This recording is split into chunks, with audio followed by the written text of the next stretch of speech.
Mga ka-idol, dito lang kayo makakakita ng kakaibang laro ng basketball. Bakit kamo? Kapag may naglalaro ng basketball, merong mananalo at merong matatalo. Syempre, para mananalo, ikaw yung maraming bilang na i-shoot. Pero itong sa amin, kakaiba. Paramihan ng hindi shoot. Ano daw? Ano daw? O sige na, ipapaliwanag ko para maintindihan nyo. Ganito kasi yan. Kung ipapashoot mo yung bola, talo na kayo. Kaya ito yung ginagawa namin. Hindi namin sinushoot yung bola kasi pag pinapashoot namin, aba talo na kami. Ganito lang, baldugan, kingkuyan, mukhang hindi talaga marurunong. Pero sa totoo lang, hindi naman talaga kami marurunong. O ito, panghimagas mo na mga ka-idol. Hoy, yung mata mo. O sige, balik na tayo dito mga ka-idol. Sa hindi pa po nakakaalam ay magagaling naman talaga kami mga shooter at talagang sinasadya lang namin yung ganitong laruan para kakaiba naman sa manunood. So, 'di ba? Sabi ko sa inyo kakaiba yung larong basketball ng ginagawa namin dito At dito mga ka-idol, pinapawisan lang kami ng parang yelo na taglilima. At yun mukhang sulit naman yung pagod na ginagawa namin dito mga ka-idol at parang nagbabalyahan na. Akala mo naman hindi magtutropa. Pero mga ka-idol, may pusta pala ito ng pansit canton with egg.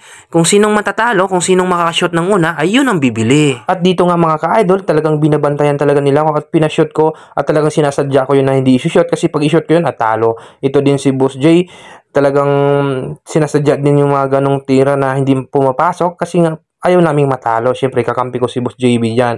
At yun, ayaw din magpatalo ni Dexter. Parang talagang pagod na pagod talaga kami dyan. Parang kingkuyan lang talaga. Yung walang kwentang laro. Pero sa totoo lang, nag-enjoy talaga kami dyan.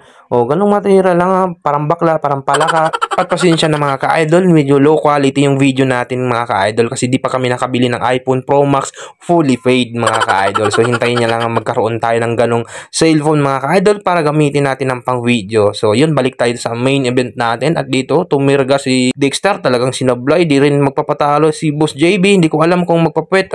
Sorry. Ano ba yan? Pasmado yung bibig mo. Sorry. Akin nga, akin. Oh, napagod naman ako ng voice over. Panghimagas muna tayo.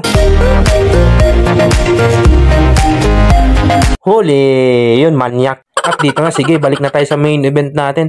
At dito nga mga ka-idol, hawak ni Boss JB yung bola. By the way, may pagliad pa at sumablay naman. At siyempre, sinasadya niya yon. At dito nga mga ka-idol, pagod na pagod kami dito at naramdaman na talaga namin yung pagod na ginagawa naming katangahan. At dahil dumating kayo sa video na ito mga ka-idol, baka i-like mo naman. Siyempre, i-follow mo na rin. At para ganahan naman ako gumawa ng video, hirap-hirap kayo gumawa ng video tapos ibo-voice over mo pa.